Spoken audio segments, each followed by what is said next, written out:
Hey YouTube, Joeboy here. So, One Piece chapter 997 is out. If you guys haven't checked out that chapter yet, I suggest that you do so because I will be spoiling you. But now that you have, let's begin. But before we get into it, once again I want to remind you guys that Revujo has available prints for this week's chapter thumbnail. If you guys like that, there will be a link in the description as well as pinned in the comments. Just do it. There's Black Friday deals. Just do it. They come and then they go, and you don't get another chance. Alright guys, so this chapter got a little bit crazy, I would say. Like, really though, please refer yourself to the chapter title. When you get to the point in which an island starts flying because of fire clouds, that's when you know you're reading One Piece. Are we even really all that surprised? Really? Really? Hell man, let's just do it. Kaido lifted a damn island out of the ocean using his abilities. This is a thing that actually happened. Do I fully comprehend it? I would say no. Ever wonder how a 1 million pound dragon flies? I would guess probably not, but now you know. But yeah, to be completely honest with you guys, it's things like this why I love One Piece so much. A lot of universes, fictional universes, can't pull off something like this.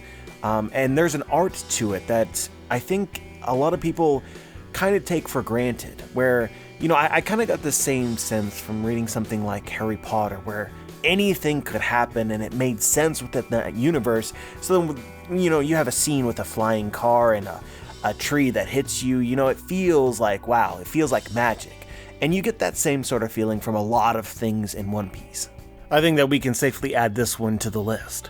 But you know, what I like about it more than just the act, the wonder of it happening, is I think that Oda actually accomplishes something important, potentially many things, at the very same time. But I guess most importantly here is I believe that he might be adding even more stakes. If you go back and look at most major arcs of One Piece, and pretty much all arcs that involve a country, always the people are important in some way and have chips on the table. Essentially, bad things are going to happen to them if the Straw Hats fail. And they actually take part in the fight to some level. As just one example of many, Dressrosa we had a birdcage defeat Doflamingo where everybody dies. Same thing here, Kaido had already proclaimed that Wano was no more, that people who do not submit to him will be killed or enslaved. So I said this months ago, the people of Wano need to participate or see what is taking place. I just don't think that Luffy can defeat Kaido on Onigashima without the people of, say, Abisu Town either being there or watching. If this doesn't happen, I didn't think that Luffy would win, at least not initially. We actually saw something similar to this earlier in the Wano arc during Oden's flashback. When Oden first confronted and fought Kaido, it was kind of, to the citizens of Wano at least, it was off-screened, it was out of the way, out in the middle of nowhere. And so Oden couldn't really, in this case, get the sympathy of the people of Wano because they didn't participate and they didn't see. Even if their lives were at stake, and that was true then, they didn't know it, and so it took away from the power of the moment. And so Oda corrected this in Oden's final moment by having a public execution. It becomes a lot more powerful when these citizens of the country are rooting for the heroes, when they actually know and are aware of what is at stake. So in my mind, right, Luffy defeats Kaido and Big Mom in Onigashima, and then just sort of arrives in the town like, hey, we defeated Kaido, doesn't make sense to me. So we needed something like this. Oda is now involving the citizens of Wano in this fight. If you're asking me, I think that the chances that the Straw Hats win just increased immensely. Regardless of what actually happens, I personally can't see Luffy failing in front of the people like this. I can't see all of Wano's citizens dying, which I figure would happen if Kaido literally drops an island on the Flower Capital. So even if Luffy doesn't necessarily win, I think that it improves the odds that Wano is somehow saved anyway. I really don't want to delve too much into the realm of speculation. I don't want to get too technical here, but the way that I sort of see this in my mind, right, is if the Straw Hats lose, but Wano is saved anyway, a lot of people speculate, well, the Marines will arrive, the Revolutionary Army might arrive, the Grand Fleet arrives, you know, some other allies end up arriving, and essentially force Kaido out. And then Kaido has other plans. His Great War doesn't involve these factions, it involves the world government to some level. So he's like, alright, well, I'm going to take my pirate crew and I'm going to leave. So he will have maybe defeated the Straw Hats, but Wano is still saved and the borders are opened. But I really don't want to lose you guys because I know that right now nobody really knows what's going to happen. A lot of people think that the Straw Hats are going to win, and I don't want to take away from people's belief in that. I'm just trying to share my thoughts honestly here because I'm not as certain. My main point here though is that the stakes just went up, the people of Wano are involved, and I think that this improves the likelihood that Wano is saved. This happening the way that it appears to be happening with Onigashima literally moving to crush the Flower Capital. It throws out the possibility of the Straw Hats losing in Onigashima and the fight restarting in the Flower Capital with the citizens merely enslaved. And there's other things here that Oda potentially accomplishes as well. This brings us the island back to the mainland. Hiyori and Toko, if they aren't already here or on their way, they could be, or they will be.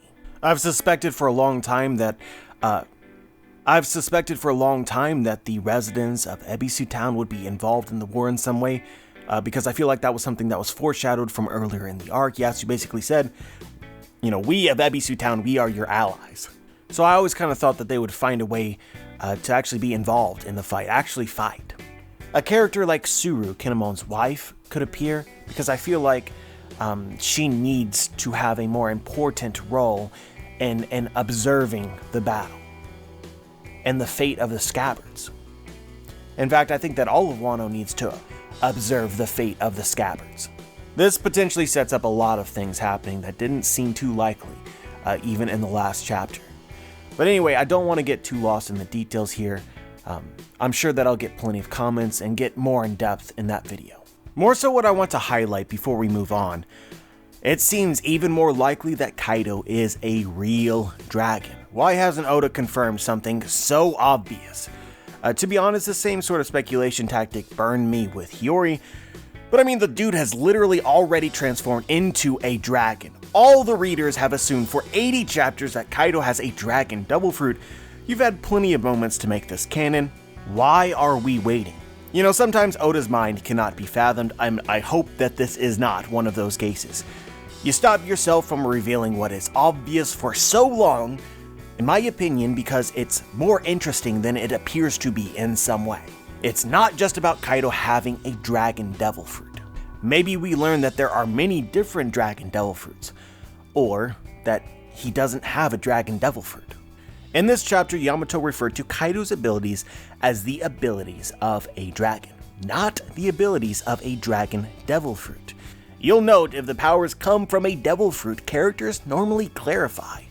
The entire way this is phrased, in the fan translation at least, screams, dragons are real and these are their powers. And of course we already knew that dragons were real because Vegapunk tried to recreate dragons in Punk Hazard. But the idea that I want to throw out to you guys before we end this video, how dope would it be if the island doesn't actually go anywhere, or doesn't go very far? This becomes a battle on the floating island. No one enters and no one leaves. Yamato goes into her own dragon form as Kaido's daughter, Kaido who is a real dragon, and attempts to push against Kaido's clouds. Come on, you know that that's some hype shit right there. Not saying that I expect this to happen, but if it did happen, it would be really dang cool. But let's switch some gears. I wasn't satisfied with just one L after the last chapter. You guys know me, I dug deep and went 2 for 2 on the identity of the pervert. Hey, I did my best, alright? You can only lose if you play the game. As many people speculated, the voices that we heard at the end of the last chapter was actually a trap laid out by Black Maria. Or Black Maria. I actually don't know what to call her. Anyway, I'm going to be honest here. I had several wrong reasons for not believing it was her, but there was another that sort of sat in the back of my mind that I didn't feel like debating at the time. But we are here, and now it seems pretty relevant. So, this was my doubt. I asked myself, is it time for Sanji to fight another woman? We all saw how this worked out the last time against Khalifa. It was destined to happen again. Sanji, of course, was going to fight a woman again. But the question was when, and it seems like now. Can Sanji overcome this? I really do not know. Black Maria is the direct counter to Sanji. He shouldn't be able to hit her. This isn't like Big Mom, even though I question whether or not Sanji actually hit Big Mom or not, but it's not like Big Mom because Black Maria is beautiful in all the right ways. I don't know if there's been enough buildup for Sanji to face this problem right now. So I guess I feel like he's going to lose. So full disclosure, this is how I've always seen Sanji's arc going regarding attacking women. I believe that he is wrong to do this. I think that he should protect his friends from threats regardless of gender. That feels more respectful to me if Sanji is so concerned about respecting women. The debate actually goes deeper than this, and I don't want to make this video super convoluted, but there's other arguments that could potentially be made, and you could have a totally different perspective from me, but that's just the way that I feel. So how exactly would Oda get Sanji to understand this? I think that there has to be a lot of buildup. Sanji slowly working towards confronting this. So first we have Khalifa. Likely, I think nothing has changed after that fight. I think mostly here I believe that the encounter with Khalifa exists to introduce this question to us that, Sanji won't attack women even if they are threats and enemies to the crew. But I don't think that it exists to actually teach Sanji, because at the end of the day, Sanji acted the way that he did and there was no consequences for it. If you touch fire and it doesn't burn you, you don't learn from the experience. The reason why we touch fire and then we don't do it again is because it hurts. Sanji touched fire and it didn't burn him. So what I personally would do, what would make the most sense to me, is have Sanji confront another woman, this time leading to a complete defeat. That puts Sanji in a rough place. He's got to choose what matters most and what is right. So essentially guys, the way that I see it, I think that Oda gains a lot by forcing this matchup now. Sanji loses, these Straw Hats lose, things are lost, and they all have to evaluate themselves and the new world. But as I said, this conversation can get really deep. Like for instance, you could pose the question, is it important for Sanji to sacrifice his ethics for the sake of winning? It's like saying, should the Straw Hats torture their enemies in order to acquire information that'll help them win?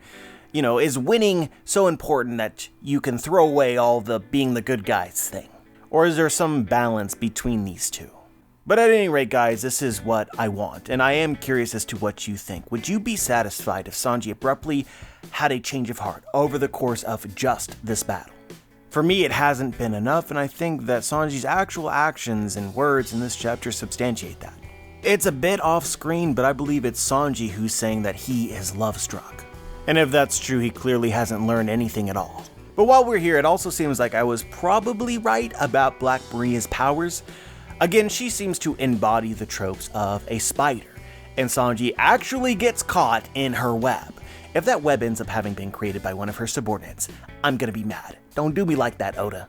But assuming that she is actually a spider, the question then becomes what kind of spider? A lot of people would speculate naturally like Black Widow. I still love the theory of the Jorogumo, the horror spider, important in Japanese folklore. In an arc with a Kitsune, Yamata no Orochi, Tanuki, Kappa, and dragons, the Jorogumo would fit very nicely.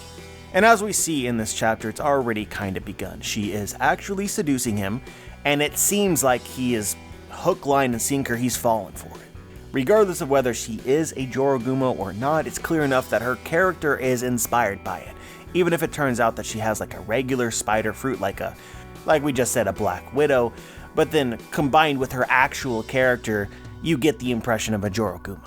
But yeah, the other main focus of this chapter was Zoro, and I thought that an interesting choice on Oda's part. It's kind of like a contrast between Zoro and Sanji, and I almost feel like that was purposeful.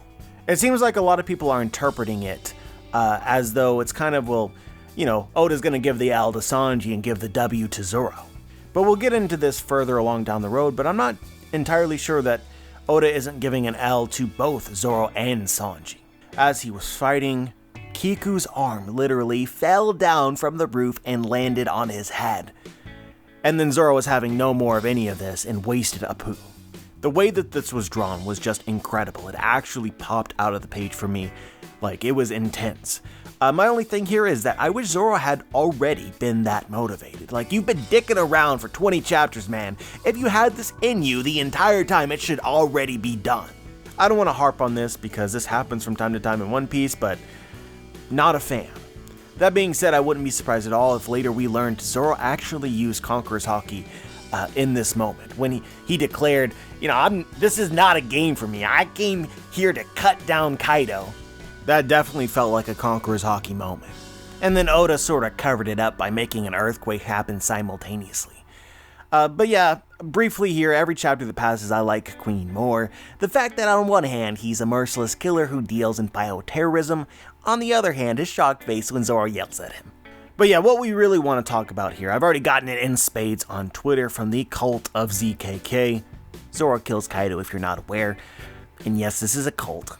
I've ignored this theory for the most part, so I suppose now is the best time to talk about it. I guess for the most part, I haven't talked about this because I know that my opinion is going to make people mad, but at this point it's just unavoidable, so you guys are gonna have to bear with me. If you appreciate YouTubers being honest and transparent with their opinions, go ahead and give that video a thumbs up, because the dislike ratio is probably not gonna look too good.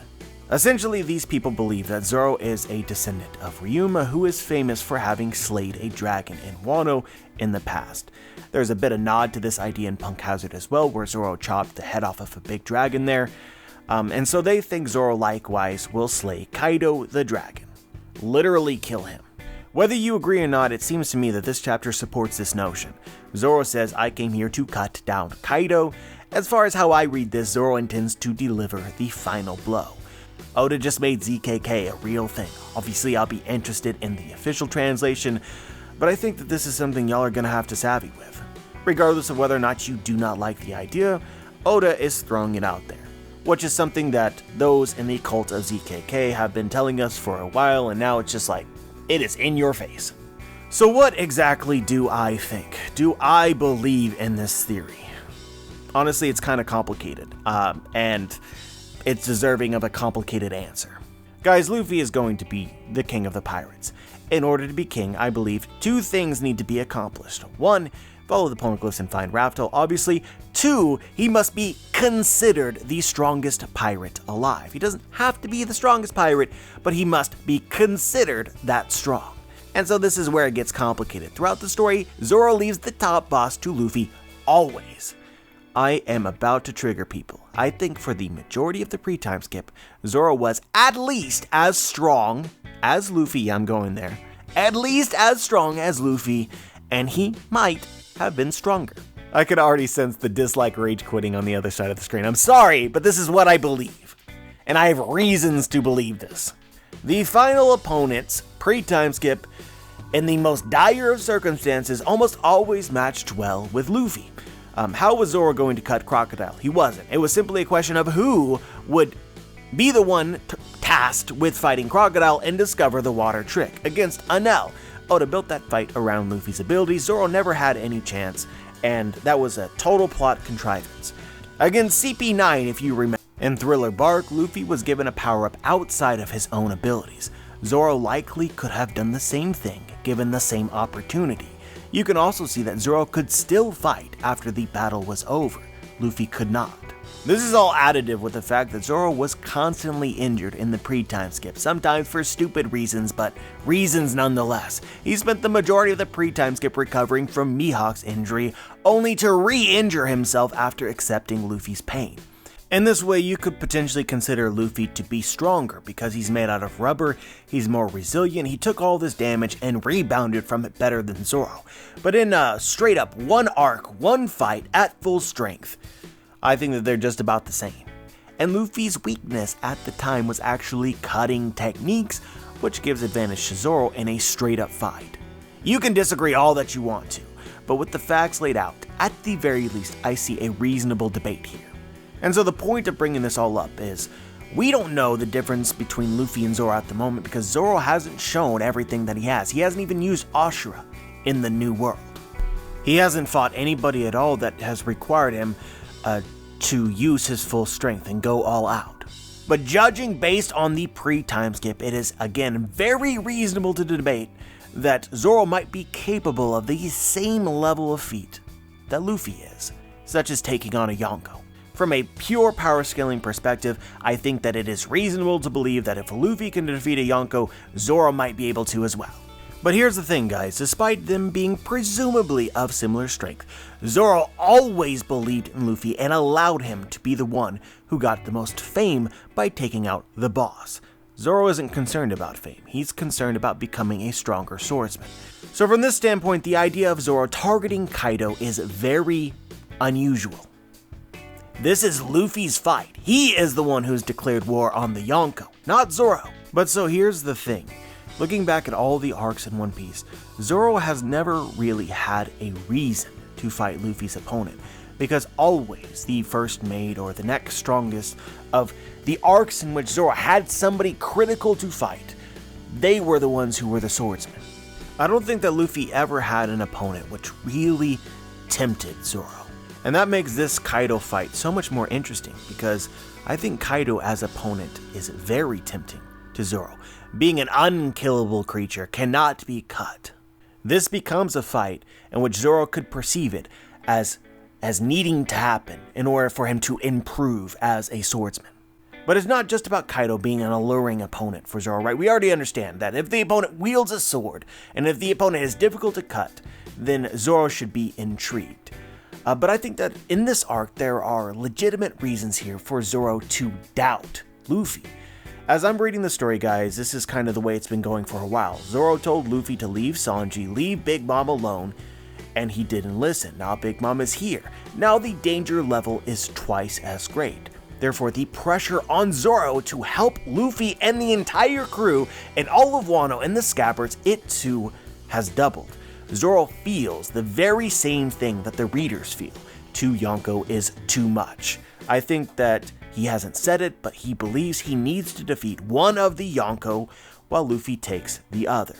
This is additive with the fact that Kaido was involved in this particular country's suffering, and Yasu, Zoro took that personally. On top of the challenge being tempting, you also have this element of why the fight makes sense, and why Zoro might desire it and might be planning for it.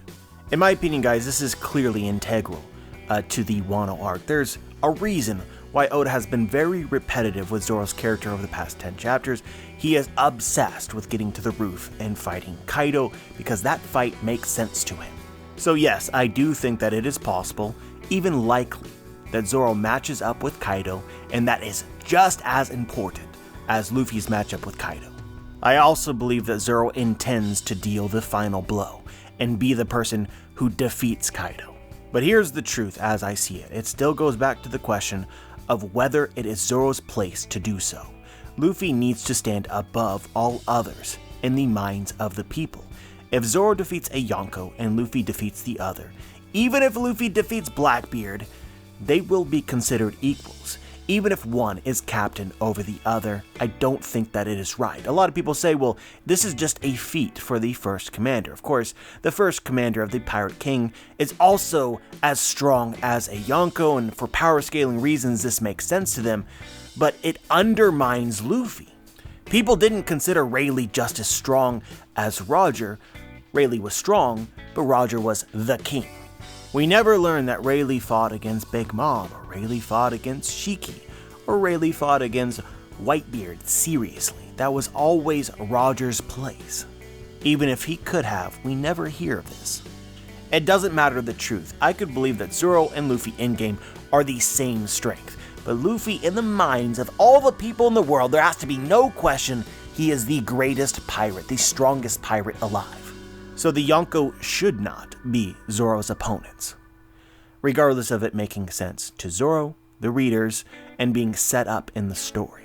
Guys, I believe that if the arc goes in this direction, and it really does seem to be going in this direction, yes, Zoro will cut Kaido. However, he will lose, and Luffy will lose as well. Zoro will intend to defeat Kaido, but fail to do so. And so we've triggered people quite a lot up until this point in time, so there's no reason not to go further. I know that people won't like this either, but I think that narratively, Oda has to have a very good reason to set the story up in this way. As I've said multiple times in the past, especially if this results in a defeat of both Luffy and Zoro and the Straw Hats and their allies, I think that this sets up a Luffy versus Zoro fight. Either a direct conflict, they actually fight each other, or there is discord within the crew. Oda has to accomplish something major for Zoro to steal the feats of his captain like this. This would be like Zoro taking any main boss at any other time in the story. It's wrong. The way that this makes sense to me is I could see Zoro asking himself whether Luffy is actually fit to be his captain. The story is written so that in the case of a loss, the person Zoro should blame is Luffy. Or, Zoro blames himself for trusting Luffy to make decisions that affect the crew. I know you guys absolutely hate this. I'm not saying this to troll and trigger people. It all really comes down to whether or not they win. If they win, Zoro will look back at all of his doubts and be ashamed. And I do not want to hear people tell me that Zoro does not have any doubts. In Zou, he picked a fight with Luffy over going to Whole Cake Island, and that has not been resolved.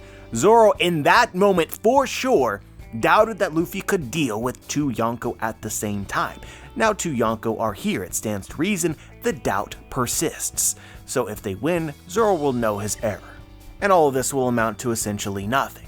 However, if they lose, obviously just in the short term, as Luffy is the hero of the story and obviously will become the Pirate King and all this, they'll defeat the Yonko. It'll eventually happen.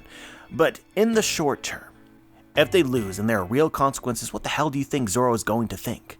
He's going to think, I told you so. You should have listened to me. You, the captain, should have listened to me, the subordinate. You, the captain, are responsible for the suffering of us, the crew.